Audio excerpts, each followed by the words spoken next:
Welcome to Grade 10 Biology Unit 4 Part 4. So, arragaan barannu boqonnaa afuraffaa paartii afuraffaadha. So, we start from this description, the difference between meiosis 1 and meiosis 2 dha. Garaagarummaa teebilii kana irratti gaa meiosis 1 fi meiosis 2 qabdu kan laalu ta'uu isaati. So, osoo karaa barnoota keenyaa seenne duratti wanni isin dagachuun qabne gaa subscribe, like, share gochuu akka hin daganne jecha karaa barnoota keenyaa wajjin seenna jechuudha. Okay, haga xumuratti akka nu hordoftan isin afeerra. Okay, let us start with our today's lesson. Okay, so kana fakkaata fakkeenyaaf gaa isteejidha. Isteejii kun gaa tokkoffaa laal aga teelofees tokkoffaa san booda lammaffaa kan deemu ta'uu isaati jechuudha. Garaagarummaa isaanii ilaalla jechuudha. Okay, okay, when you come to with the process 1, process 1 karraa eegalla. Description isaa gaa each chromosome appears shortened. Chromosomiin kamiyyuu gabaabbatee mul'ata jechuudha. And thickened furdatee mul'ata. Form two chromatic homologous chromosome pair up. Chromatidiin lamaan mul'achuu akkasumas chromosomii wal fakkaatu walitti dhufee pair ta'uudha yookaan qindoomuudha jechuudha. Kan process 1 keessatti gaggeeffamu. Metaphase 1 keessatti immoo chromosome align on spindle fiber. Chromosome inni qindaawan ni tarratan tartiiba galan spindle fiber wajjin wal qabatanii jechuudha. Line up in the middle. Walqixatti walitti tarree galanii dhaabbatanii jechuudha. Karaa walqixa seelitti tarree galanii tartiiba galanii dhaabbatuudha jechuudha. Or metaphase plate yennaan jechuudha. Tartiiba galee sarara qabatee dhaabbatuun sun metaphase plate jedhama jechuudha. Kana jechuun wanni gaggeeffamu taateewwan gaggeeffamu kan meetaa waan kam jechuudha. Inni taanu anaphase 1dha. Anaphase 1 jalatti gaa the centromere joining sister chromatid. Centromerein sister chromatidhaan wajji walitti qabatteet yookaan walitti qabatteet do not separate laal sister chromatid fi centromerein wal qabatanii jiran jechuudha. Pair of chromatids from each homologous pairs move to the end pole. Chromatin pair taatuun tan homologous wal fakkaatu kan homologous pairii wal fakkaatu jechuudha. Qindii wal fakkaatu karaa kaabaaf kibbatti gamaa gamana yaate jechuudha. Kun kaaba deemaa karaa kibbaa kun karaa kibbaa deemuu isaati jechuudha. Reduction to haploid. Anaphase kan keessatti reduction to haploid. To any karaa NT jiramaa jechuudha. This will take place because homologous chromosome of male and female parents separate. Chromosomiin wal fakkaatu kan dhiiratii fi dhalaadha. Addabee waan addabuuf jechuudha. Kanaafuu 2n ta'a jechuudha. Telophase 1 irratti immoo the nuclear membrane reform. Membrane nucleusida yookaan nuclearida maal ta'a? Reform irra deebi'eet uumama jechuudha. Akkasumas the cell begin to divide. Seeliin hiramuu eegalaa jechuudha. Adda kutamuudhaaf. In some seelota tokko keessatti the cell continues to full cytokines. Seeliin itti fufa hiramee seelota itti fufa akkasumas karaa cytokines walii galatti jechuudha. Guutuutti akka adda ba'uu isaati jechuudha. Adda ba'uuf deemuu isaati. While in other seelii biraa keessatti immoo there may be prolonged interface.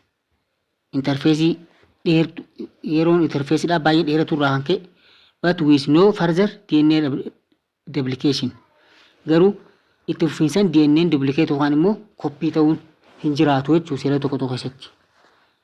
So when we come to metaphase 2, karaa metaphase 2 yoo yaanu M2 ara M2 ti gaafa nama M2 dha. M2 yaanu professor laalu gaa M2 keessatti. M2 keessatti professor laalu.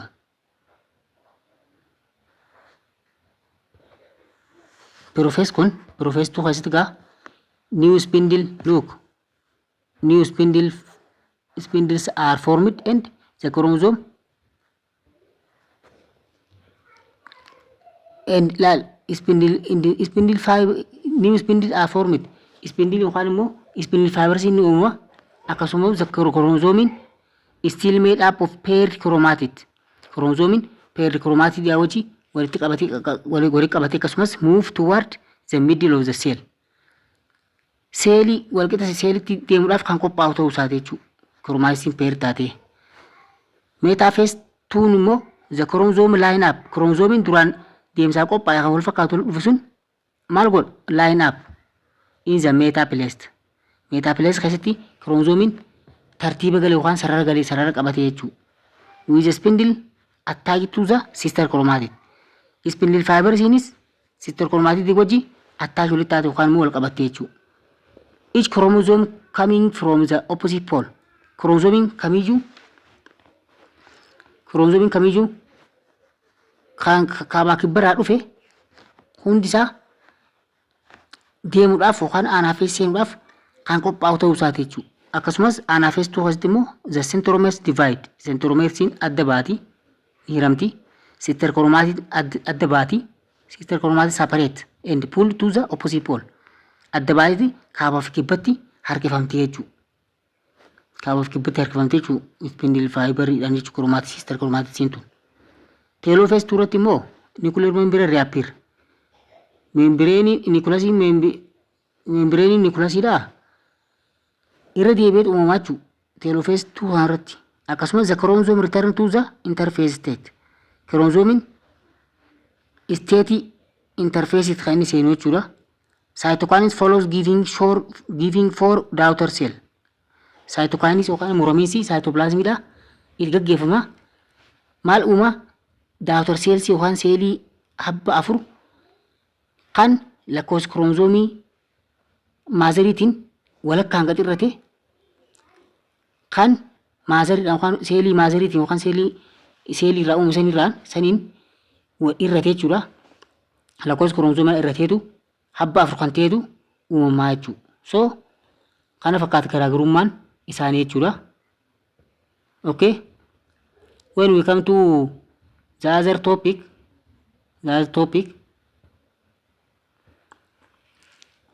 4.3 renowned Ethiopian geneticists.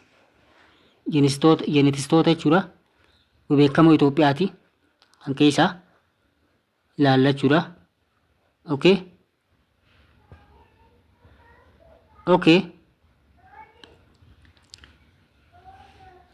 Dr. Malako Rada.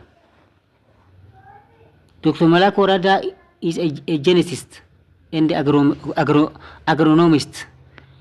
Dr. Malako Rada kun ka geneticist yookaan immoo hayyuu genetics geneticisti akkasumas agronomisti jechuudha. Is renowned for employing science to benefit poor farmers. Maaliin beekama? Saayinsii kana akka farmariin yookaan qote bulaan hiyyeessitee irraa fayyadamu akkasumas saving Africa seed sanyiilee filatamuu Afrikaadhaa save godhuu isaati. Maalirraa badiinsarraa from extinction addunyaa tanarraa baduu irraa sanyiilee beekamoo neetiif taate tan Afrikaadhaa tan Itoophiyaa dabalatee Afrikaa guutuu akka isiin save taatu akka sanyiin aadaadhaa akka sanyiin duraanii kan Afrikaadhaa akka isiin extinct irraa waan immoo badiinsarraa baraaramtu taasisuu isaati jechuudha. And also he was awarded the Right Livelihood Award in 1989 for preserving Ethiopia's genetic wealth.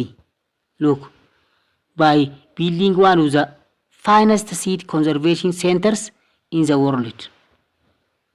Hanachu baraafamee jira jechuudha. Baraafni isin baraafmeef immoo right livelihood award in bara 1989 jechuu keessatti maal godhe for preserving Ethiopia's genetic wealth. Sanyiilee Itoophiyaadhaa mukkeen garaagaraa Itoophiyaadhaa eeguu keessatti akkasumas building one of the finest seed conservation addunyaa irratti seentari yookaan giddugala eegumsa sanyiidhaa eegumsi firii biqilootaa eeguudhaan addunyaa irratti ittiin badhaasa kan argatte ta'uu isaati jechuudha. Gahee kanaa kana raawwataa ture jechuudha. Dr. Malaakuu Waradaraa. He played key role in establishing the plant genetic resource center in Addis Ababa. Kana jechuudha. Plant genetic resource center. Jiinii biqilootaa giddugala jiinii biqilootaa Addis Ababaa keessatti yookaan naannoo Finfinnee keessatti gati dhaabuu isaati jechuudha. Dr. Kuni akkasumas where he became director in bara 1979 jechuudha keessatti directora waan kanaa ta'eetu kan ture jechuudha. And also served for more than 14 years until retirement. Waggaa 14 hojjetee jira jechuudha dhimma kana irratti jechuudha. Okay. Aga retirement in 50. After retirement, Dr. Malaakuu Waradaa developed his pioneer work on a framing-based native seed. Look, on framing-based native seed conservation. Native seed for sanyii filatamaa Itoophiyaa keessaa yookaan immoo Afrikaa keessaati. Kan inni irratti xiyyeeffate sanyii duraanii jechuudha. Tan xiqqaalamtu sun ta'in sanyii duraanii qulqulluu san eeguu keessatti gahee guddaa taphate jechuudha. Enhancement and utilization akkaataa itti fayyadamaa fi akkaataa fooyyessuu danda'amu irratti jechuudha. Fooyyeensa isaa akkasumas itti fayyadama sanyiiwwan kanaati jechuudha irratti xiyyeeffata jechuudha.